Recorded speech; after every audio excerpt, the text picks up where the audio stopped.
I want to welcome everybody today. Today we're going to talk about face masks for all in the COVID-19 epidemic. Let me start off by discussing the transmission of COVID. Now, we all know that COVID-19, this virus, is extremely contagious, very easy to transmit without physical contact. It causes the disease COVID-19. The virus is called SARS-CoV-2, and it can start off with very mild symptoms to upper respiratory symptoms like the common flu, all the way to respiratory distress. Now, respiratory distress, which means difficulty breathing, and then from there, 20% are going to end up in the hospital, some on ventilators, and unfortunately, some die. Globally, we've been using these universal measures to keep ourselves from contaminating others and from contaminating ourselves. Now, most of us are doing it to protect ourselves. So what are we doing? We're staying at home. We're practicing frequent washing of hands. Now, some folks forget that you got to wash your hands every time you touch something. That or wipe off surfaces. That's extremely important. We're all now using household products, disinfectants when available. If not, what we do is we create our own. Now, the social distancing practicing we were talking about, this is what you see in airports now compared to what you used to see a couple of weeks ago. But even saying that, the numbers are not decreasing. There's still an incredible amount of infections happening all across the United States. Transmission through microdroplet dissemination. What does that mean? That every time you sneeze and cough, what's happening right now? Everybody who's sick is staying at home. So how is this being transmitted? It can spread airborne, in other words, in an aerosol in the air. And number two, you're going to find it on surfaces. It's not only when you sneeze and when you cough, it's also when you talk. Now, as we talk, as we speak, and as we breathe, we're also emitting microparticles.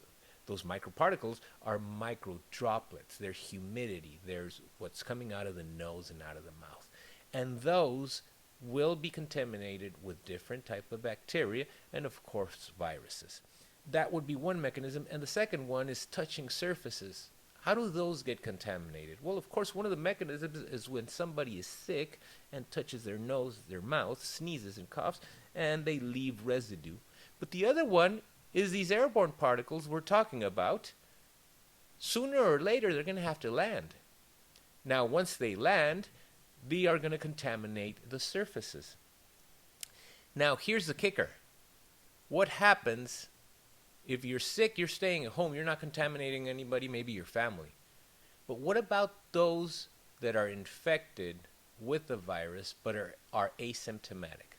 These are called asymptomatic spreaders. Up to 60% at one point in time, it's calculated in some studies, can be carriers of the disease without having symptoms. There's a Lancet study recently published that says that COVID-19 could be transmitted before symptom onset, which is what we're saying. In other words, you can be asymptomatic before the disease actually takes place. You can stay asymptomatic or you can develop the disease, either or you're still transmitting the disease. And community transmission might be reduced if everyone, including people who have been infected but are asymptomatic, and contagious, wear face masks. 3 weeks ago when this all started, I immediately gave the order at my hospital for everybody to wear personal protection equipment. And as you can see, all my staff, my nurses, my physicians are wearing masks. And that's an famous N95 mask. We're going to walk you through what an N95 mask is. But not only did we use it on our personnel, we used it on our patients. 3 weeks ago, we asked all our patients to wear masks. And these are healthy individuals that are coming for weight loss surgery to our center down in Baja, Mexico, but we required them all to wear masks. Why are masks so important? Well, first of all, want to know how to wear them. Not like that. These are archive pictures from the Spanish flu 1918, to be exact. And as you can see, there's a couple of things I want to mention from these images, but most importantly It was a very aggressive virus that spread globally and infected 500 million people. And in fact, it killed over 50 million people during a 2-year period. One of the things you're seeing right here is that everybody's wearing face masks. On why we use face masks. And the first thing I want to do is send you back to my healthcare setting, and you can see how this nurse is performing a perfect washing of hands, including the fingertips, which is something we should all do. When we wash our hands, we forget our fingertips and our fingernails. Now he's handling this mask. He's handling this mask through both elastic cords. He has not touched it. And then something that people forget, if you're going to go out and wear a mask, wear eye protection as well. Here's a good video describing the actual technique of using an N95 mask. Will perfectly accommodate her face, press on, make a seal, and check for leakage when she breathes in and breathes out. Now, once she breathes in and breathes out through that mask, it's considered contaminated because it's a filter. So she has now removed it without touching it. These masks are being rotated, though they're single use. Now they're being rotated 72 hours to kill the virus and then to be used again. One of the most important things is once you place a mask, do not touch the mask itself because it is a filter. It will filter out particles, and those particles could be viruses, thus being contaminated. So you could easily spread the virus to somebody else or to yourself. This is the correct technique of using. Let's look at this graph where you can see that the countries that don't wear masks have a much higher incidence of infection rate. And talking about flattening the curve, you can see how South Korea, Japan, Singapore, and Hong Kong have flattened their trends. It's right here. They flattened their curve. Is this evidence that wearing masks is going to help? No, not yet, but let's keep on analyzing masks in healthcare settings. The reason we wear masks in the healthcare setting is to protect ourselves. As surgeons, we use these masks to protect the patient as we're speaking during the surgical procedure, to protect the patient from micro droplets as we're talking during the surgical procedure. So it goes both ways. These things filter out from the air, but they also are a barrier, a physical barrier from us exposing somebody else. The N95 mask is right here. Like we said, it has 95% of the particles at least from the air. And this is the surgical mask. And you can see right here that both of these masks have a great effect against infection from an influenza in this study. Now, there's many studies on N95 respirators and on surgical masks. Let's compare it to not wearing a mask. Here you can see the effectiveness of a surgical mask and an N95 mask, very similar. But if you don't wear a mask, you have a higher infection rate. So definitely that's easy to understand. Let's look at this video. I know. They maybe told you that masks wouldn't protect you, but there are studies proving that even a homemade mask can be partially protective. Partially. Any protection is essential today. But now the more important thing. Masks fundamentally prevent the transmission from you to others by sneezing, coughing, but also breathing. And many people are the most contagious before they start showing symptoms. So, when we both have a face mask, I protect you, you protect me, and we are both safe. Based on recent data, we know that population-wide use of masks is essential for suppression of the outbreak. According to our professional experience, a simple homemade mask can prevent up to 100% of the spread of potentially infected microdroplets. The more people use masks, the less virus can be distributed and fewer individuals are exposed. Okay, so we're supposed to not use these masks that are strictly for healthcare professionals. We said that the surgical mask is extremely effective, and do-it-yourself masks have actually a pretty good effectiveness rate compared to nothing at all. Got an N95 mask, you've got a surgical mask that they seem to work pretty well at filtering out submicron particles. That means really small particles. But look at this, a T-cloth mask. will actually filter out a good percentage. Just the reason you're wearing a mask is not only to protect yourself, it's mostly to protect others when you are considered contagious and you don't know about it. This is why the universal use of masks is so important. This is the main mechanism how a mask would protect others. It's a simple barrier that will catch most of the micro droplets you are producing as you speak or as you breathe, thus diminishing the viral load in the ambient air. The infectious capacity of a certain disease also depends on the viral load. It's very different if one single virus comes into contact with you than tens of thousands of viruses. And I can show you really quickly an example. If I put a couple of drops right here, and these are viruses, well, the viruses are going to get diluted. The blue is the virus is going to get diluted in the ambient air, and you can barely see the blue in the water. You can barely see the blue in the water. But if your viral load is such that nobody's protecting themselves, well, the viral load is going to be much higher, and you definitely can see the blue in the water now. It's all about dilution. And the idea here is that we slow down the spread by everybody using masks. And let's listen to the Surgeon General that just released this week the recommendation to use masks. Here's how you can make your own face covering in a few easy steps with items you can find around the house, like an old scarf, a bandana or a hand towel, or you can make a face covering out of an old t-shirt.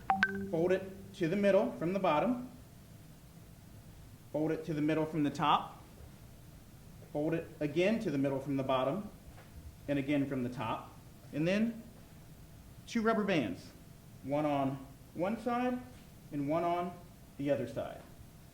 Then you fold either side to the middle, and you have yourself cloth face covering. It's that easy.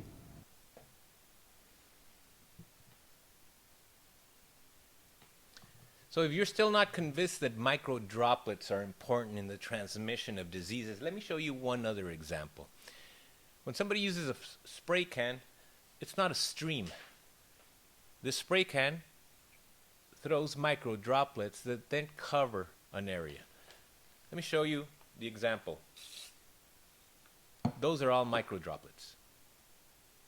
And that was a tenth of a second of a spray. Maybe our noses and mouths are not that efficient, but the micro droplet concept is something that we've used in our daily lives, like in spray cans and painting.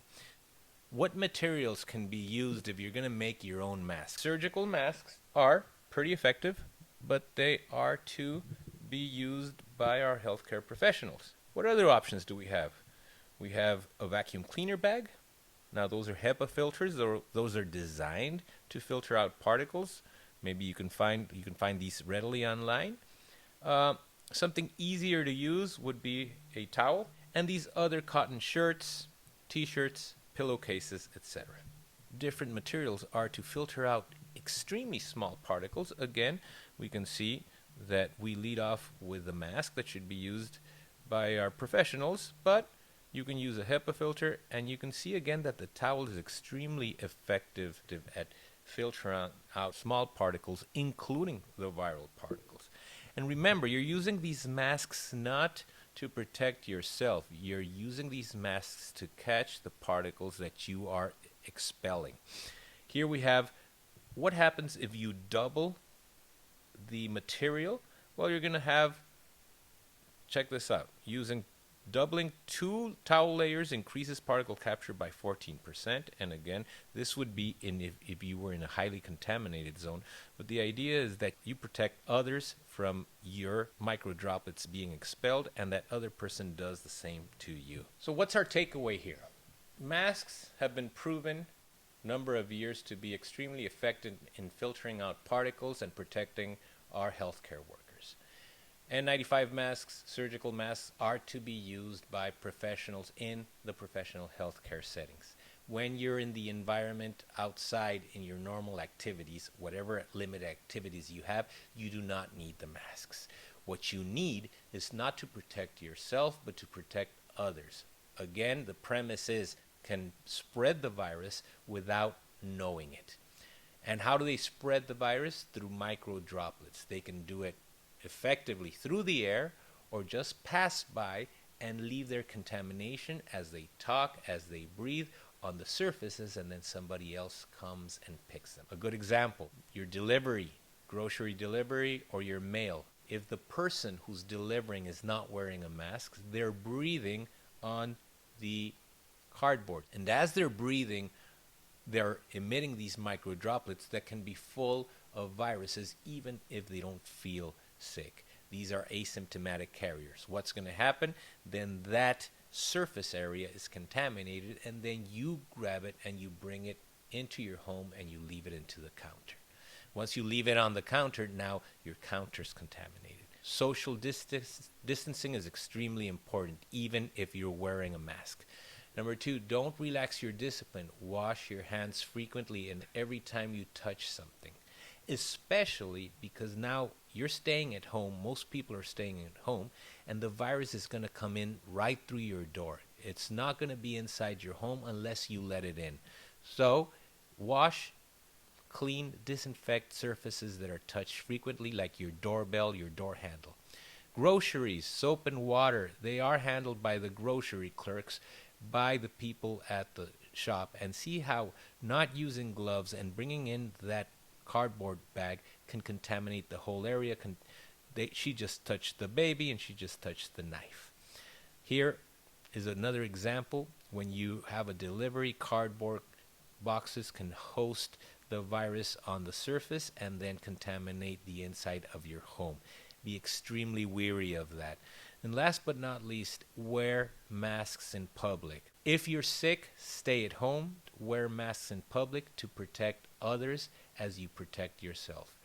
People will protect you, you protect them.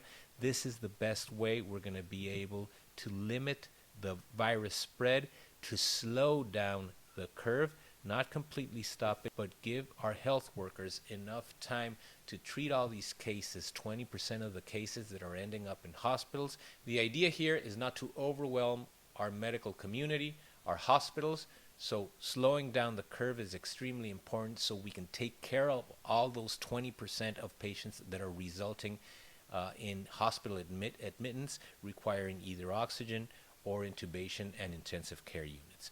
Now, I want to invite you to our series, Stay Home, Stay Healthy. Staying at home is not the best environment because most people don't have a gym.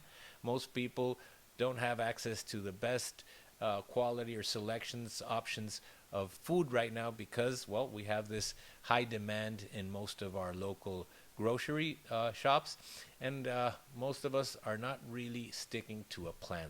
This is our Stay Home, Stay Healthy series webinar. I will be interviewing. Our future guests include physicians, surgeons, virologists, etc. Please keep on watching us on social media. And I am Dr. Ariel Ortiz Lagardere. Thank you for watching. Till next time.